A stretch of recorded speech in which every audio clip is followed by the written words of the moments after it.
सिमरन विश्वकर्मा जी, राहुल, दीपक कुमार, सब लोग को चलिए, सब लोग लाइव आ गए। हाइड्रोकार्बन, हाइड्रोकार्बन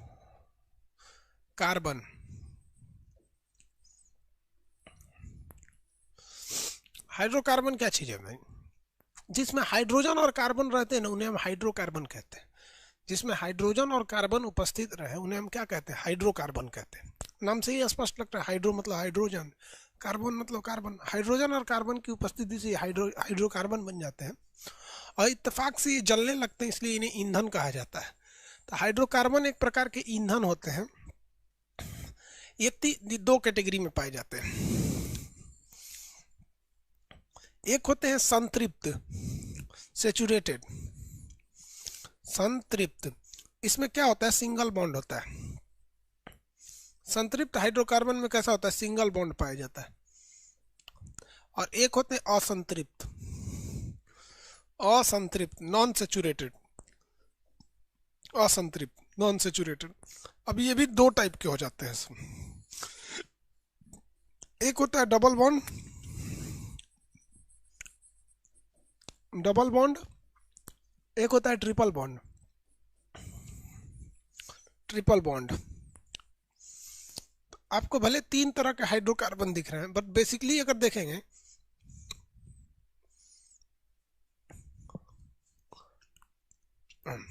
थोड़ी आवाज,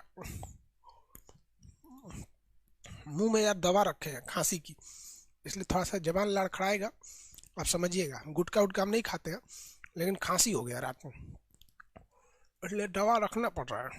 दिक्कत हो जाएगा, फिर उपट जाएगा खांसी, तो सही नहीं होगा।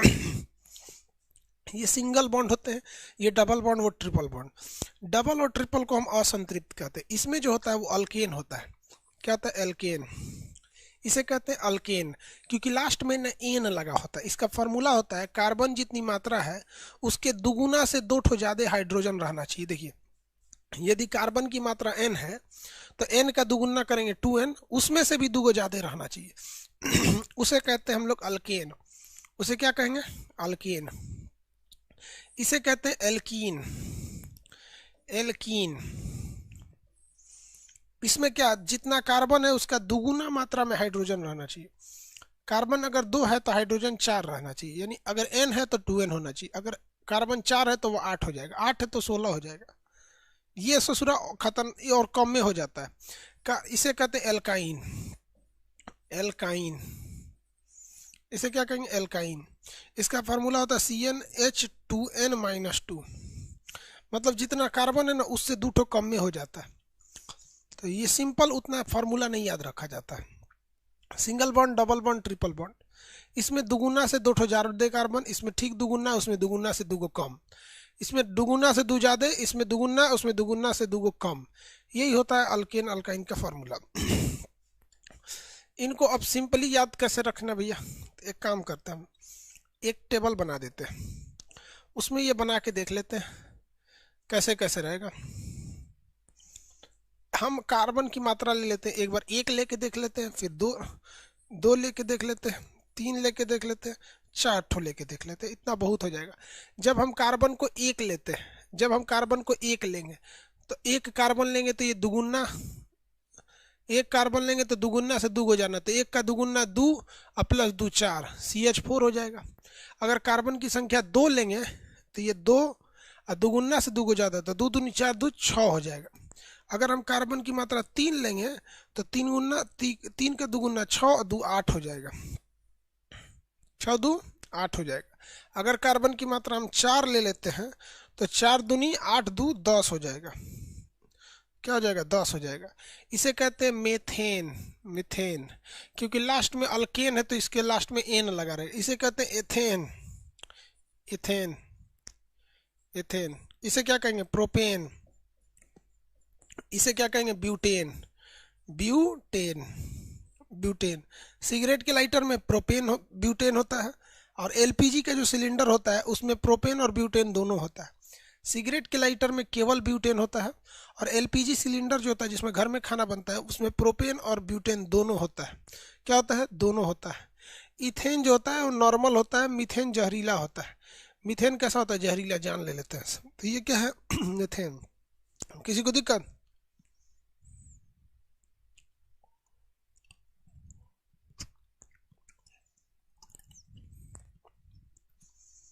हो गया?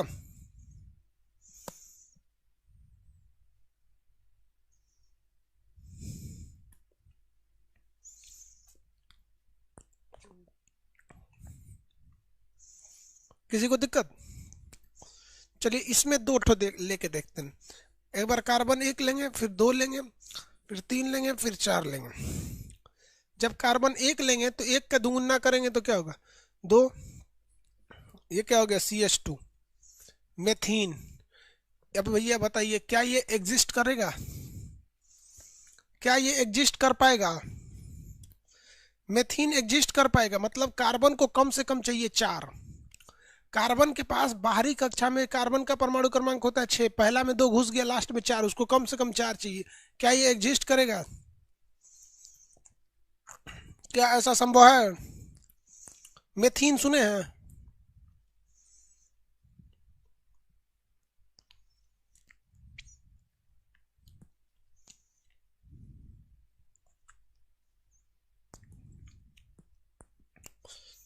भाई साहब डबल बॉन्ड बनाएगा तो दू गो तो रहना भी चाहिए ना, ये एग्जिस्ट नहीं करता है। दू गो रखिएगा तो C2H4 ये एग्जिस्ट कर जाएगा। कम से कम हाइड्रोजन कितना रहना चाहिए? 4। ये डबल बॉन्ड करके उसको हटा लेगा। एग्जिस्ट करेगा? देखिए, दो ठो कार्बन खत्म हो गया, दो ठो कार्बन खत्म हो गया। इसको कितना चाहिए? 3 4 बॉन्ड हो गया, 1 2 3 4। हाइड्रोजन हाइड्रोजन, इसको भी दे दीजिए एक एक ठो। हाइड्रोजन 4 खत्म हो गया, 4 हाइड्रोजन खत्म हो गया। सबके पास देखिए 4 गो बॉन्ड है, 1 2 3 4। ये वाला बीच वाला तो कॉमन है, 1 2 3 4 हो तो गया, ये एग्जिस्ट कर जाएगा। इसे एथीन कहते हैं। इसको कहेंगे तो ये दुगुना होगा 6, इसे कहेंगे दुगुना हो जाएगा। तो इसके पहचानने में कोई दिक्कत नहीं होता है। इसको पहचानने में दिक्कत इसलिए नहीं होता है। क्यों नहीं दिक्कत होगा भैया? रीजन ये है कि भाई साहब इसको पहचानने में दिक्कत ना होने का रीजन है कि केवल डबल हो जाता है। ये क्या हो जाता है? डबल हो जाता है। इसमें झमेला होता है, डबल से दो ठो क्या हो जाता है? ज्यादा हो जाता है। डबल से दो ठो ज्यादा हो जाएगा।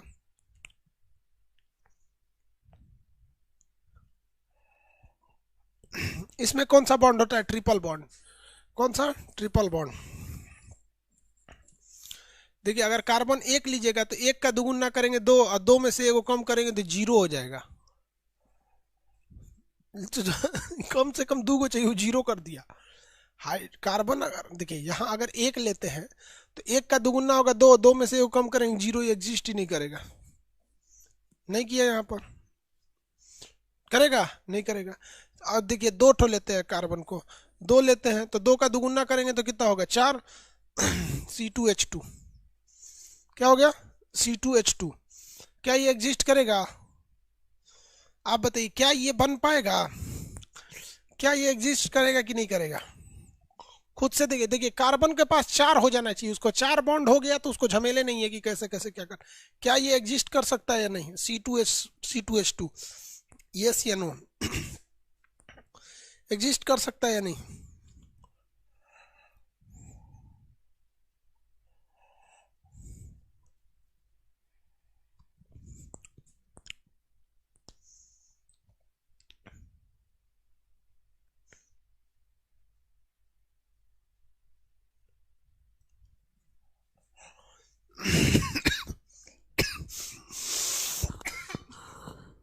देखिए C2H2 यही है ना, लेकिन ये है किस बॉन्ड का?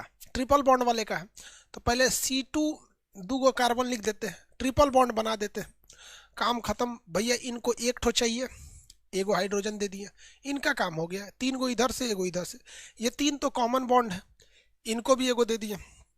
हाइड्रोजन भी 2 ठो है, कार्बन भी 2 ठो है, बॉन्ड है, एग्जिस्ट तो कर गया। संख्या पे डिपेंड नहीं करता है एग्जिस्ट, डिपेंड करता है कार्बन की वैलेंसी पूरी है या नहीं। अगर कार्बन को 4 मिल गया, शांति से काम खत्म। 4 नहीं मिलेगा, नहीं खत्म होगा काम। उसको कम से कम कार्बन को कितने चाहिए? 4 चाहिए। ये 3 तो कॉमन है, इधर से एक, एक उसको भी एक इधर से।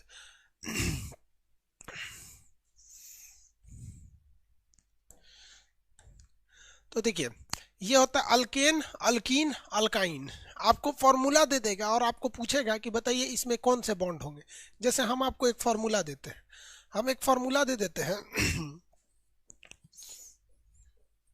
बताइए ये कौन सा है, कितने बॉन्ड होंगे इसमें, इसमें कितने बॉन्ड होंगे।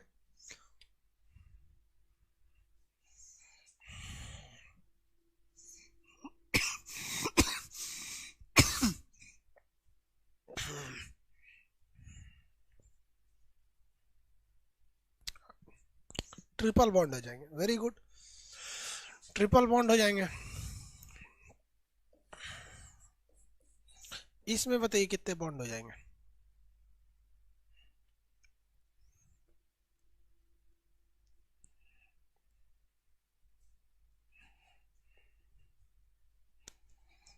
इसमें 44 को बॉन्ड होगा, इसमें सिंगल बॉन्ड होगा। इसमें कौन सा बॉन्ड, सिंगल बॉन्ड हो जाएगा। इसमें कौन सा बॉन्ड भैया, सिंगल बॉन्ड।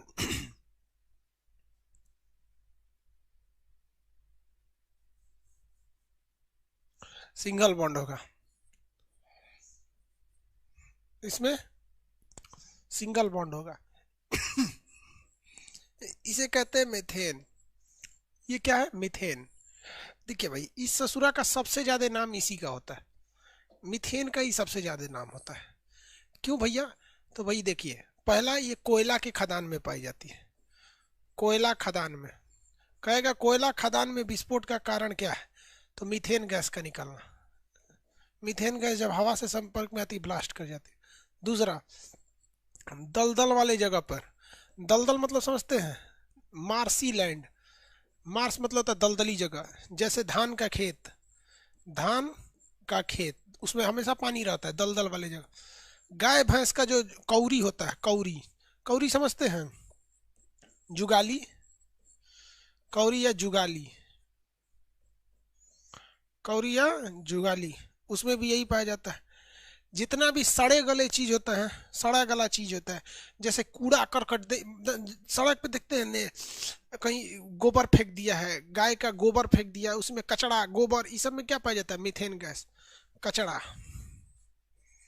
कचड़ा, गोबर, इस सब में क्या पाया जाता है, मीथेन गैस होता है।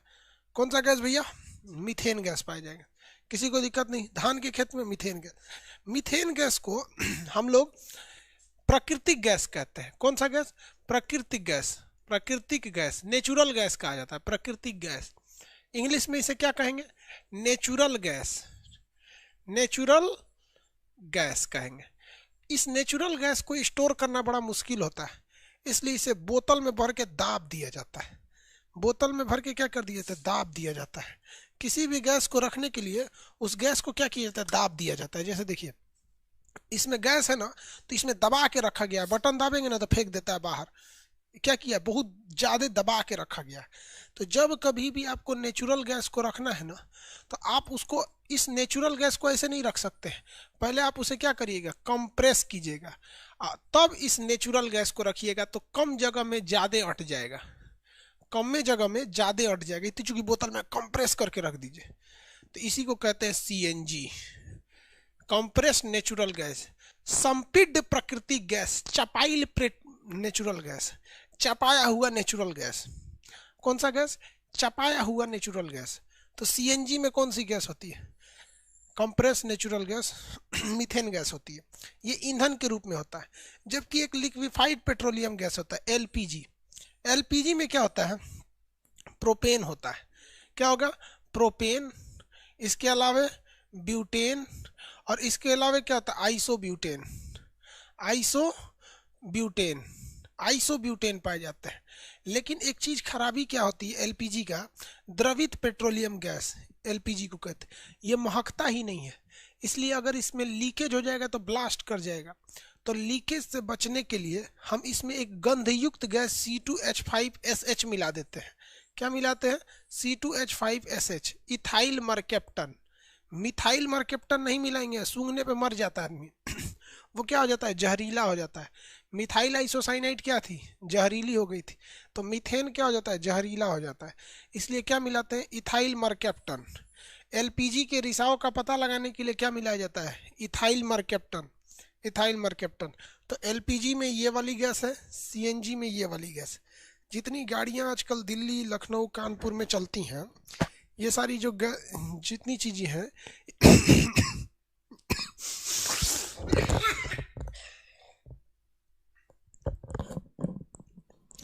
ये सब किस पे चलती हैं सर, सीएनजी पे।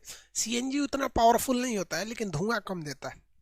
सीएनजी उतना पावरफुल नहीं होता है लेकिन धुआं क्या देता है, कम देता है।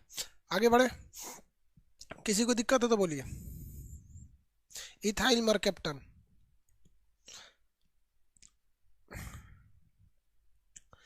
कौन सी गैस भैया, इथाइल मरकैप्टन, समझ में आ गया। किसी को दिक्कत तो बोलिए, किसी को यहां तक में दिक्कत है तो बोलिए।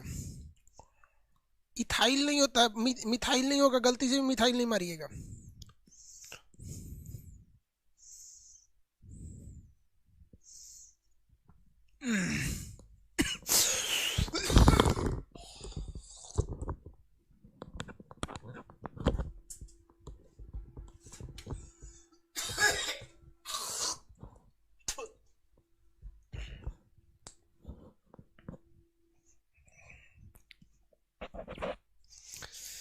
देखिए, मिथाइल और इथाइल में कुछ अंतर होता है। जहां दो ठो कार्बन आ गया वो इथाइल हो गया, एक आएगा तो मिथाइल हो जाएगा। जब भी आप देखेंगे तो इथाइल, मिथाइल जो जहरीला होता है, जैसे मिथाइल एल्कोहल, एल्कोहल ये कैसा हो जाएगा, जहरीला शराब हो जाएगा। कैसा हो जाएगा, जहरीला शराब। लेकिन अगर वही आपसे कह देगा नॉर्मल शराब क्या होता है, तो नॉर्मल शराब इथाइल अल्कोहल होता है, जिसको पियक्कड़ सब पीता है सब। एक चीज आप देखेंगे ना, जिनको जिस चीज का नशा होता है ना, जैसे जो खैनी खाने वाला होता है, वो जब तक नहीं खाएगा तो अच्छा से काम नहीं कर पाता है। ये सब आदत दोस्त लगाते हैं सब, इन सब चीजों से एकदम दूरी बना के रखेगा। आज भी हमारे दोस्त कहते हैं सब कि भाई तुम्हारे 5 मिलियन सब्सक्राइबर होने वाले हैं, पार्टी तो बनती है। हम कहे भैया आप जो सेवा करने को बोलिए हम कर देते हैं। आप कहिए हम घर पे खाना बनवा देते हैं, आप कहिए कि बाहर चल के हम ही लोग पार्टी कर लेते हैं। कहते नहीं दारू, हम कहें कि सालो भूल जाओ लोग, हम अपने पैसा से तुमको हम कुछ भी कर सकते हैं, लेकिन अपने पैसा से तुमको हम 5 रुपए का गुटखा नहीं खिलाएंगे। कितने का आता है, 5 गुटखा 5 रुपये का आता है। तो ना हम तुम्हारे ये सब नहीं, इस सब से बच के रहिएगा। ये ऐसी चीजें हैं ना जो आपको टेम्प्रोरी रिलीफ देती है और उसके बाद परमानेंट हेडेक दे देती हैं। तो prevention is better than cure, इस सब से बच के रहिएगा। आप एक और देखेंगे, methyl isocyanide, methyl isocyanide, isocyanide, methyl isocyanide कहाँ निकला था भैया, ये कब निकला था? दिसंबर 1984, 3 दिसंबर की रात थी, यानी 4 दिसंबर का भोर था। 3 दिसंबर 1984 कहाँ निकला था? भोपाल। भोपाल कहाँ है? तो भैया मध्य प्रदेश की राजधानी है भोपाल में। फैक्ट्री का नाम क्या था? Union carbide, union carbide, union carbide. इसी फैक्ट्री से निकला था और राजनीतिक कारणों से उसका मालिक रिचर्ड एंडरसन भाग गया यहाँ से, उसको कोई सजा नहीं हुआ। और एंडरसन भाग गया, एंडरसन मर भी गया और अभी भी सुप्रीम कोर्ट में मुकदमा चल रहा है। गजब कानून है ससुरा। एंडरसन जो है ना मर चुका है, 2016 या 17 में मरा है, एक्यूरेट याद नहीं, बट यही 16-17 में मरा है। और सुप्रीम कोर्ट में अभी तक एंडरसन के खिलाफ मुकदमा चल रहा है। मतलब अब कौन सी चाहते हो उसको? हाँ, उसको कब्र में से खोद के उसको सजा सुनाइए गया। तो भोपाल आइसोसाइन, भोपाल गैस त्रसदी में क्या हुआ था? भोपाल गैस ट्रेजेडी में, यूनियन कार्बाइड भोपाल में है, उसमें कौन सी गैस निकली थी? कौन सी गैस निकली थी भाई? तो उसमें मिथाइल आइसोसाइनाइड गैस निकली थी। ये गैस बहुत ही जहरीली होती है। वहाँ बहुत सारे लोग मारे गए, बेचारे मासूम लोग मारे गए थे लोग। बहुत अजीब हो जाता है वहाँ पे। आज भी एक दो हम लोग जब इलाहाबाद में पढ़ते थे तो हम लोग के साथ एक दो लड़के पढ़ते थे, तो उनके मतलब फैमिली में उसमें कुछ लोग मारे गए थे उस गैस में। अभी भी बहुत से लोगों को वहाँ पे प्रॉब्लम है जो उस एरिया के हैं। किसी को आँख का प्रॉब्लम, किडनी का प्रॉब्लम। ये छोटी सी लापरवाही थी। क्यों लापरवाही थी? कि देखिए, उस फैक्ट्री में मेंटेनेंस के पैसे न होने की वजह से उस फैक्ट्री में हमेशा रिसाव होता था। रिसाव होने की वजह से ना पानी जो था मिथाइल आइसोसाइनाइट में जाके टपक गया। मिथाइल आइसोसाइनाइट पानी से बहुत तेज रिएक्ट करती है। वो भाप बना ली और पूरा टैंकर को ब्लास्ट कर दी। पूरा टैंकर जब ब्लास्ट कर दी, जिस वजह से रात में बहुत सारे लोग मारे गए थे, अभी भी कोई सजा नहीं हुई। तो आप इस चीज़ को समझ रहे हैं। मेन जो एग्जाम से रिलेटेड है उसको ध्यान से रखना चाहिए। देखिए, एक मीथेन पूछता है एग्जाम से रिलेटेड में, क्या पूछेगा आपसे? मीथेन से पूछेगा। कुछ गैस पूछे सीधे मीथेन मार दीजिएगा। केवल याद रखिएगा, एलपीजी सिलेंडर में प्रोपेन, ब्यूटेन और आइसोब्यूटेन पाए जाते हैं। बाकी कुछ पूछ दे, आप मीथेन मारिएगा। कचड़ा में, धान के खेत में, दलदली क्षेत्र में कुछ मारिए, मीथेन मार दीजिए। सिगरेट लाइटर में ब्यूटेन पाए जाते हैं सब। तो ये हो गए आपके असंतृप्त असंतृप्त। आपको ये पूछ सकता है, फॉर्मूला दे देगा एट रैंडम किसी चीज का, और पूछेगा कि बताइए इसमें कौन से बॉन्ड होंगे। कुछ भी दे देगा, कहेगा बॉन्ड बताइए। क्या आप बॉन्ड बता सकते हैं?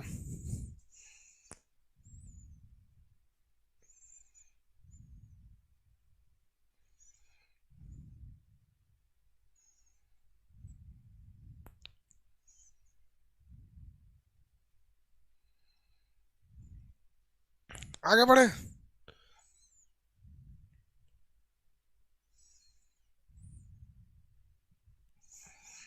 किसी को दिक्कत? ये सब सब बना सकते हैं ना। अब ईंधन समझिए। हाइड्रोकार्बन भी तो एक ईंधन ही होता है। हाइड्रोकार्बन भी क्या है? एक ईंधन है। इसे हम लोग क्या कहते हैं? फ्यूल कहते हैं। ईंधन को क्या कहते हैं? फ्यूल कहा जाता है। देखिए, फ्यूल जो होता है, इसमें एक चीज होनी चाहिए। एक होता है ज्वलन ताप, दूसरा होता है इसमें दो क्वालिटी होती है। एक होती है ज्वलन ताप। ज्वलन ताप वह तापमान जिस पर कोई ईंधन जलना चालू कर दे उसे ज्वलन ताप कहते हैं। ये कम रहेगा तो भी दिक्कत है, जैसे पेट्रोल का बहुत कम होता है, धड़ाक से आग पकड़ लेता है। और ज़्यादा हो जाएगा तो भी दिक्कत है। भीगा लकड़ी का ज्वलन ताप इतना ज़्यादा होता है कि जल्दी आग ही नहीं पकड़ता है। तो इसका मान कितना रहना चाहिए? औसत रहना चाहिए। दूसरा है आपका कैलोरी वैल्यू, कैलोरी मान। ये जितना ज़्यादा रहेगा उतना अच्छा होता है कैलोरी मान। इसको क्या होना चाहिए? हाई होना चाहिए। कैलोरी मान का मतलब होता है 1 ग्राम अगर आप ईंधन को जलाए हैं तो उस 1 ग्राम से कितनी मात्रा मिली है। तो अगर 1 ग्राम पूरी तरह से जल जाएगा तो ज़्यादा मात्रा निकलेगी, जैसे गैस पूरी तरह जल जाता है।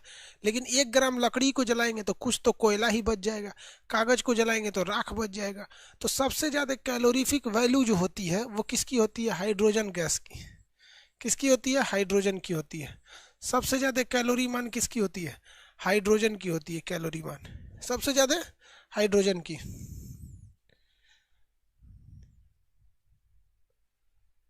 आगे बढ़े।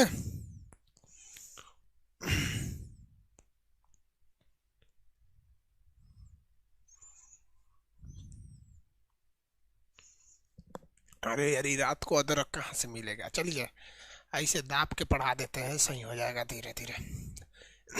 ईंधन में जो होते हैं, इसमें कई तरह के गैस होते हैं। जैसे आपसे कहेगा वाटर गैस। क्या कहेगा? Water gas. CO+H2 होता है, इसको याद रखना है। दूसरा पूछता है producer gas. Producer gas, producer gas पड़ेगा तो CO+N2 हो जाता है। CO+N2 पूछेगा। कहेगा नेचुरल गैस। आपको पता है नेचुरल गैस में क्या मारेंगे? मीथेन मारेंगे। नेचुरल गैस में मीथेन मारेंगे। और अगर वही पूछ देगा आपको कोल गैस में, कोल गैस में, तो देखिए कोल गैस में टेंशन फ्री है, सबसे बड़ा का ऑप्शन मार दीजिएगा। उसमें मीथेन भी होता है, उसमें कार्बन डाइऑक्साइड भी होता है, उसमें SO2 भी होता है।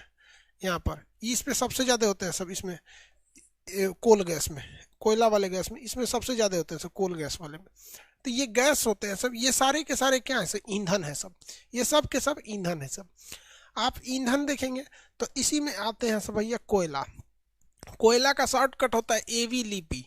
एवी लिपि, एवी लिपि, ये एक प्रमुख ईंधन के रूप में प्रयोग होता है कोयला को। ए से होता है एंथ्रासाइड, ए से होता है एंथ्रासाइट। ये सबसे बेस्ट कैटेगरी का कोयला पाया जाता है, इसमें 95% कार्बन पाया जाता है, ये धुआं बहुत कम देता है। इसके बाद होता है विटुमिनस, विटुमिनस इसे सॉफ्ट कोयला कहते हैं, इसे हम लोग घरेलू कोयला भी कहते हैं। इसे क्या कहते हैं? घरेलू कोयला। ये होटल में, घरों में इसी का यूज किया जाता है। इसमें लगभग लगभग 65% क्या पाया जाता है? कार्बन पाया जाता है, इसे सॉफ्ट कोयला कहते हैं। इसके बाद होता है लिग्नाइट कोयला, लिग्नाइट, लिग्नाइट कोयला में 40% कार्बन पाए जाते हैं, इसे हम लोग भूरा कोयला कहते हैं। सबसे घटिया कोयला होता है पीट कोयला, ये सबसे ज्यादा धुआं देता है, सर्वाधिक धुआं देने वाला कोयला। सबसे ज्यादा धुआं कौन कोयला देता है? सर्वाधिक धुआं देने वाला कोयला होता है पीट कोयला, इससे ज्यादा धुआं कोई नहीं देता है, ये एकदम घटिया कोयला होता है, ये भूरा कोयला होता है। जबकि पहले जो ट्रेनें चलती थी वो बिटुमिनस से, होटल में जो पत्थर कोयला आता है वो बिटुमिनस का होता है, बेहतरीन होता है।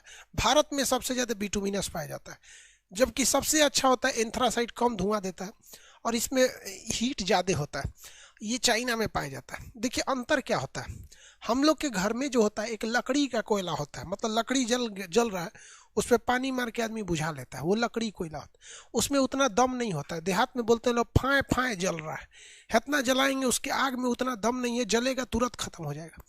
लेकिन ये सब कोयला जो होते हैं बहुत देर तक जलते हैं सब। तो हम लोग जो चलाते हैं तो वो तो लकड़ी का कोयला है, वो तो नॉर्मल हो जाता है सब लकड़ी का कोयला।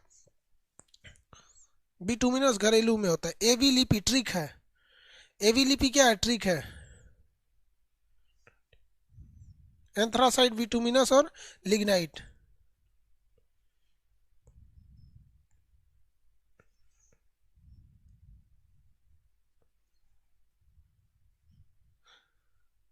किसी को कोई दिक्कत है? आगे बढ़े।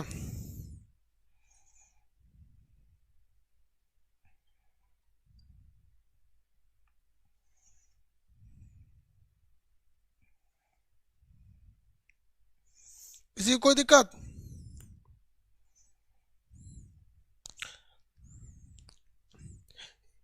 कोल गैस वगैरह याद रहेंगे आप लोग को? चलिए, पेट्रोलियम वगैरह।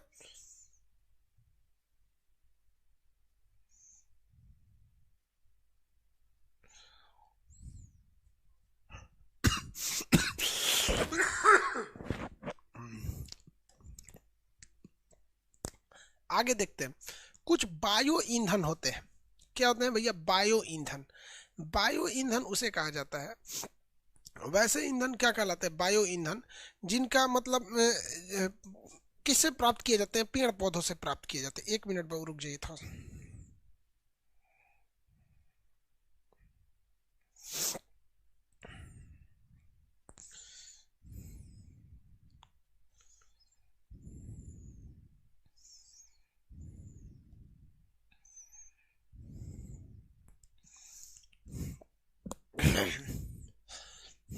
देखिए, बायो ईंधन किसे कहते हैं? बायो ईंधन, बायो ईंधन, बायो ईंधन उसे कहते हैं जो पेड़ पौधों से प्राप्त किए जाते हैं, जैसे जटरोफा, जटरोफा। ये क्या होता है? इसका जूस निकालिएगा, उसमें अल्कोहल डालिएगा तो आग पकड़ लेता है। इसके बाद है रतन जोत, रतन जोत, इसका भी, इसकी खेती कीजिए, उसका जूस निकालिए, उसको रिफाइन कीजिए, और वो जैसे कैसे सरसों होता है यार, सरसों भी तो एक ईंधन ही है ना, सरसों में दिया नहीं जल जाता है। बट ये होता है कि सरसों में, देखो भाई साहब, सरसों में दिया जलता है कि नहीं? दिया दीपावली के दिन तो सरसों के दिए ही जलाने चाहिए, जिनको पैसा है वो घी के दिए जलाओ भैया। क्या है भैया, वो भी तो एक तरह का ईंधन ही है। जब रोप सीड, कौन सा? रोप सीड, रोप सीड, ये जितने चीज होते हैं ये क्या है? बायो ईंधन होते हैं, जैव ईंधन इन्हें कहा जाता है। क्या कहा जाता है? जैव ईंधन कहा जाता है। क्या करेंगे भैया? जैव ईंधन, इन्हें जैव ईंधन कहते हैं। ये जो होते हैं इनका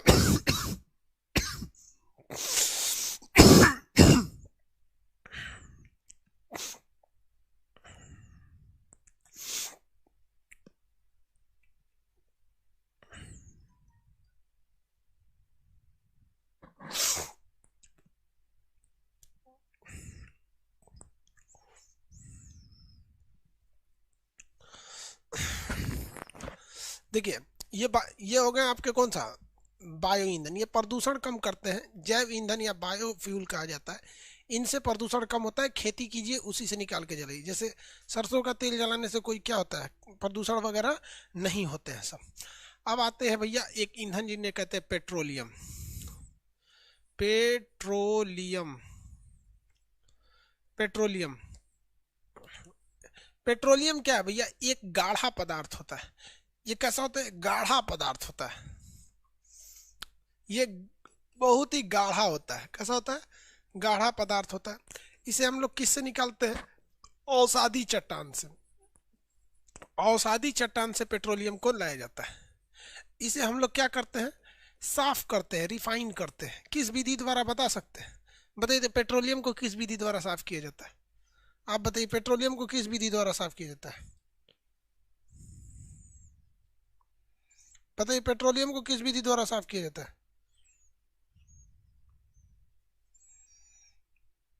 आंसर दीजिए।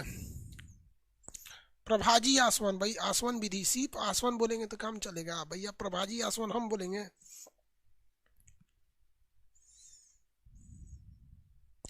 हाँ प्रभाजी आसवन द्वारा, गुड। तो इन्हें प्रभाजी आसवन, प्रभाजी फ्रैक्शनल डिस्टिलेशन, फ्रैक्शनल डिस्टिलेशन द्वारा साफ करते हैं। आप पेट्रोलियम को देंगे तो ये अज्वलनशील होता है, अज्वलनशील, इसमें आग नहीं पकड़ता है, अज्वलनशील होता है। पेट्रोलियम कैसा होता है, अज्वलनशील होता है। इसको नापने के लिए एक बैरल आता है, एक बैरल जो होता है 159 लीटर के बराबर होता है। बैरल मतलब होता है ड्राम, बैरल मतलब क्या होता है, ड्राम। ये होता है आपको पेट्रोलियम। पेट्रोलियम जो होते हैं सब ये इससे, इसी पेट्रोलियम से हम लोग को क्या निकलता है भैया, गैसोलीन निकलती है, गैसोलीन। इसी में निकलता है पेट्रोलियम, पेट्रोल। इसी से निकलता है डीजल, इसी से क्या निकलता है, डीजल निकलता है। क्या निकला है, डीजल। इन इन दोनों का प्रयोग हम लोग किस में करते हैं भैया, इंजन में करते हैं, गाड़ियों के इंजन में।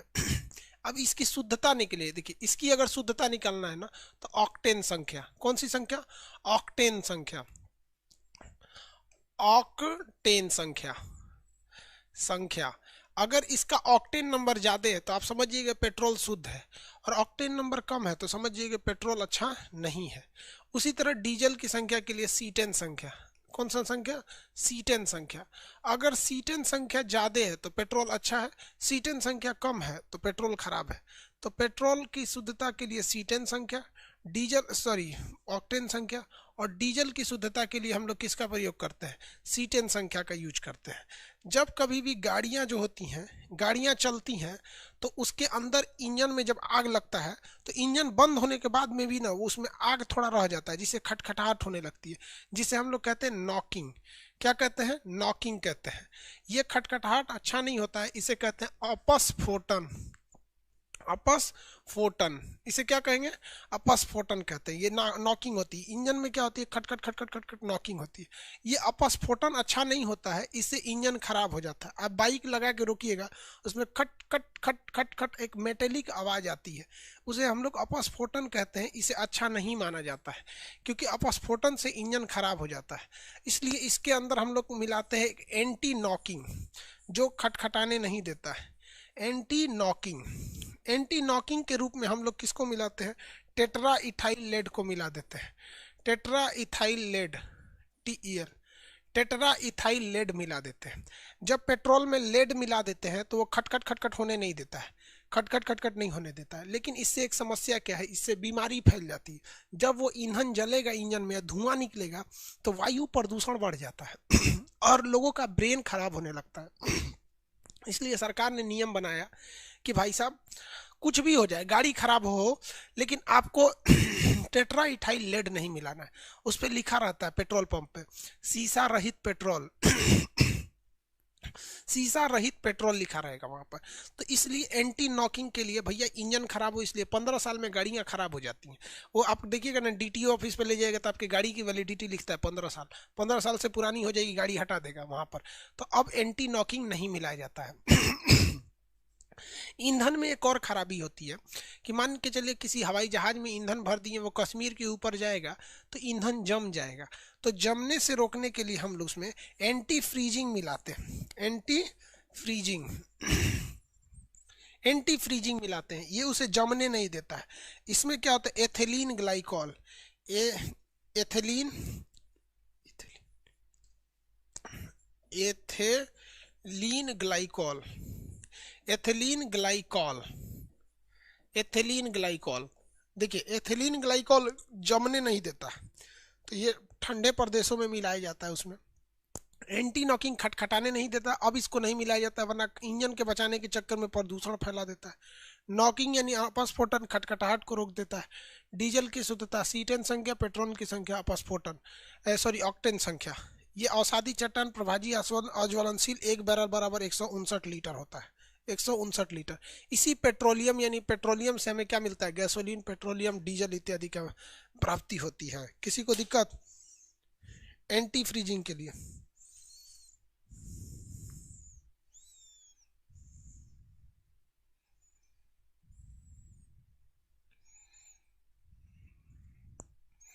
किसी को दिक्कत?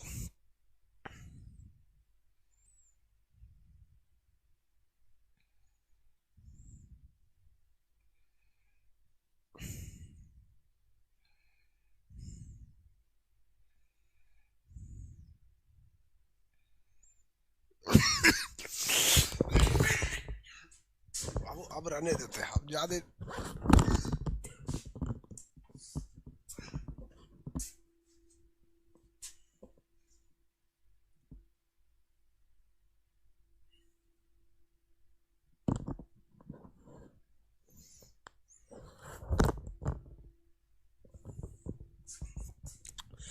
अब कल मिलेंगे बाबू, क्लास रहने देते हैं, अब ज्यादा हो जाएगा। ठीक है, अब क्लास कट कर रहे हैं। काफी जोर से हो गया हमको।